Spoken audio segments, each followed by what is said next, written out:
My name is Dorla Aparicio, and I love to come on here on Facebook Live and talk to you about group piano.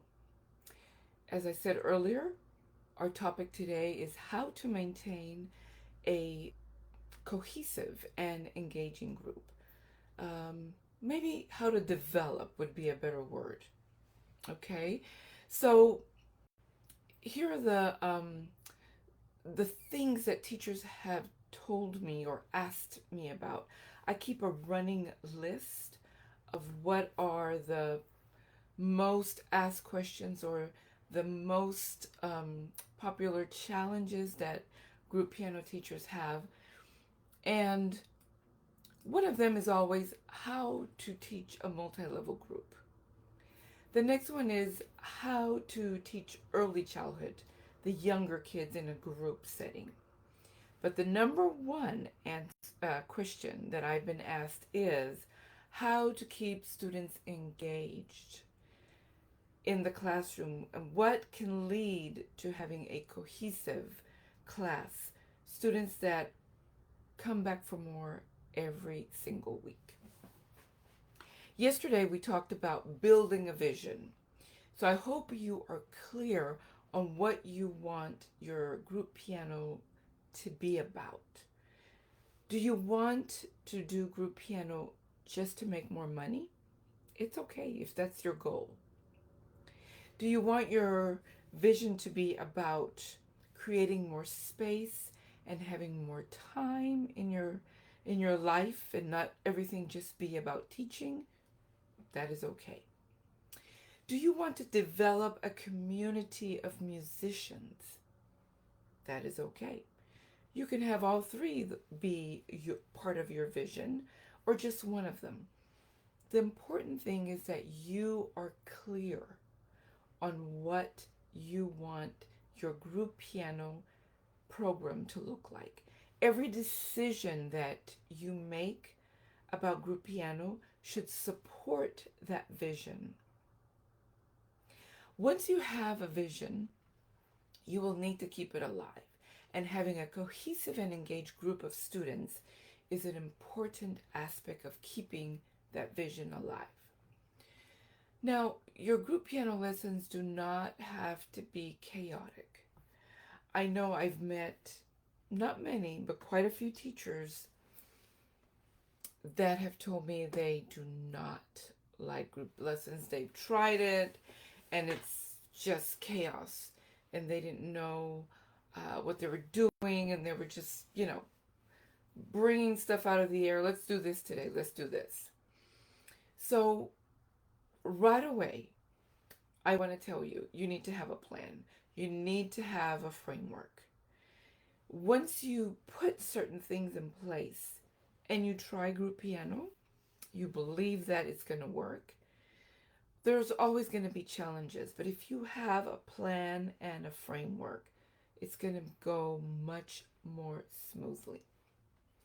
Now, what about the things in the group piano class that cause that chaos? I'm talking about excessive talking of the students, mistreating the keyboards, turning on and pushing all the buttons that are on the digital keyboards, making jokes, or being disrespectful not only to the teacher but to other students. If you ignore these behaviors once, you have opened the door to allow it to happen again and again. So you need to take care of it right away and then avoid the chaos that can happen because you do not have control of your classroom. That has to happen first in your mind and then on that first day of class. Do not allow those things to happen. Once you have established how you will be the piano conductor of the class, then I have suggestions for you to develop a cohesive and engaged classroom. So remember, you want to be the conductor of your group piano class. Do not allow excessive talking. Do not allow them to mistreat the instruments. and do not allow the students to be disrespectful to you or to the students. Here are my 3 suggestions for you to begin to develop a cohesive and engaged classroom. Number 1, have a routine. Number 2, use ensembles. Number 3, individual needs of the students. And what I mean by that is focus on their individual needs. So a routine, use ensembles, focus on the individual needs of each student. Now, a routine gives students a framework for class, and they know what to expect. If every week you are bringing in shiny objects to make the class more fun, that's going to contribute to chaos. The very first few weeks, I would say 4 to 5 weeks, establish a routine. And then when you bring in a shiny object, when you bring in a surprise, it will actually be a surprise. Some students will have the personality that, they want something shiny every week. And you might be the teacher that likes to do that. But remember, routine and a framework, a plan, will always give you the space to be able to add surprises to your routine. So here's my routine for every week. Scales and technique, theory, repertoire, and games. That is what we do for our routine. Every week we go through the same routine. And then once every 4 weeks, we have a headphone day. And that is a day where they just wear headphones for the whole class. And I go around and help them make sure everyone is working on the pieces that I assigned the previous weeks. Make sure they don't have any questions, or if they have questions, I answer their questions. And also, once every 4 weeks, we do assessment. And that is where I grade their pieces, or check off, or put in a sticker, whatever you want to call it. And that is my basic routine. I have a weekly routine, and then once every 4 weeks, there's a different routine for the class. What about ensembles? Well, I use ensembles to have a framework for my class. So I know that we are able to make music together. Remember, a part of my vision for my group piano is for my students and I to make music together. It is so amazing when that happens, to hear all the different parts and everyone is focused and learning and making music together. It's just valuable, very valuable. And I can see, yes, my vision is coming to life. So I use ensembles for my multi-level classes. We learn as a group. So using ensemble enables me to teach everyone at the same time.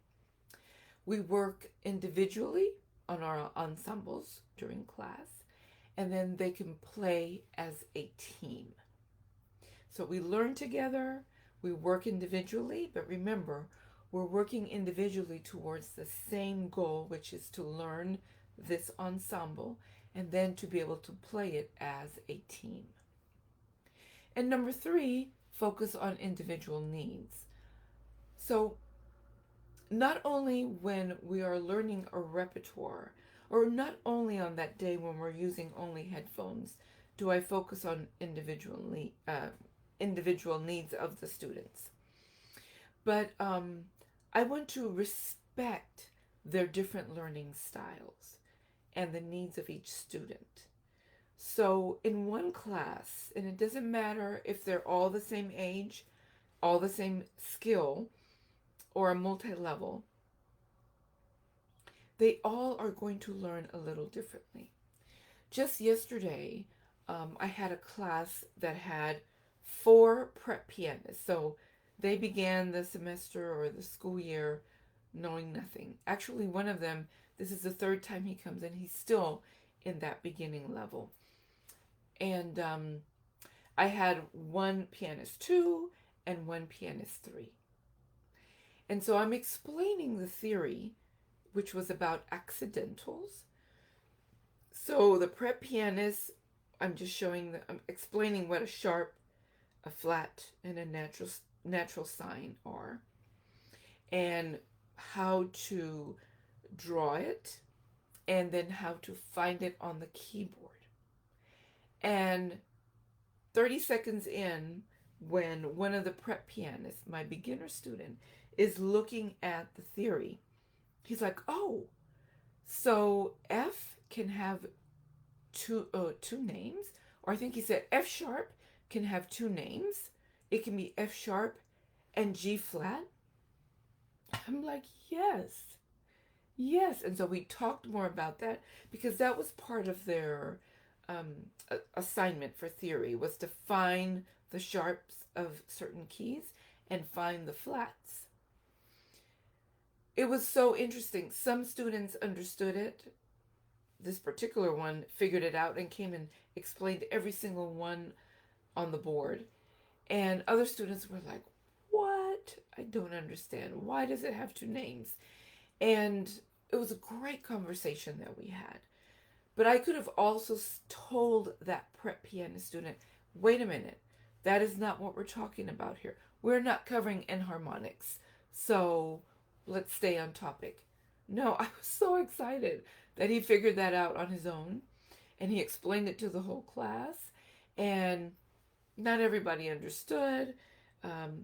We had different answers coming up when they were working on their keyboard, but is what I mean about teaching everyone at the same time and focusing on their own needs and how each one learns differently.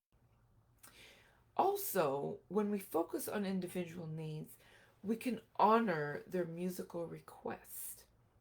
In the same class yesterday, my pianist 2 student, she's already finished learning all the ensembles in her binder.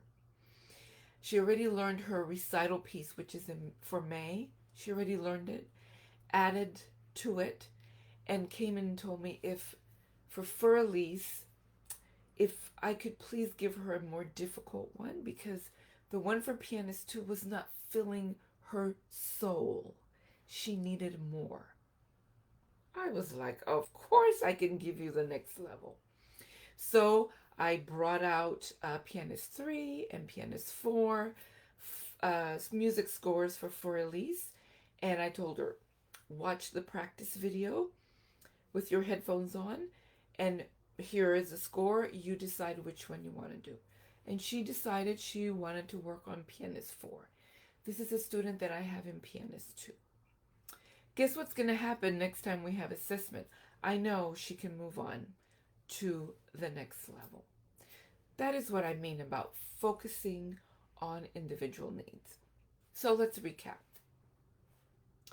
In order to develop a cohesive and engaging classroom, I suggest that you focus on having a routine, teaching ensembles as the core and the framework of your group learning, and focusing on the individual needs of the students. Yesterday I felt really good about that class, that I was able to help each one of them. Some of them had not been in class or when we learned one of the new songs that we were supposed to be reviewing yesterday. And I was ready to hand them a practice video, go into the quiet room and listen to it, watch it, figure it out, because he's in pianist 3 already, so he should be able to read the music or watch the video and figure it out. But that's what he needed. Another student needed to advance more. Another student needed to write in the names of the notes on the first note of each measure. So within the routine, with the ensembles that we're learning, each one had a different need, and I was able to um, accomplish that, serve each one with what they needed. I hope this has been helpful. I want to remind you that tomorrow I'll be on here again talking about group piano and how to smoothly integrate a new student into an existing group like mid-semester. Also, I wanted to remind you that Piano Pyramid Academy is open. I'll put the link in the comments below once we finish this live. And there's an early bird price of $125 that you pay once and you become a member. What that does is give you access to all the training videos where I teach you how to teach our different curricula. We have two, one for ages 4 to 8 and another one for ages 8 and up, which is our multi-level curriculum. So once you join Piano Pyramid Academy, you have access to those videos and you can decide, do I really want to do this after you watch the videos of how I teach it and hear me speak to you about how to implement. And you have a special store to buy all the different curriculum. This early bird pricing ends April 5th.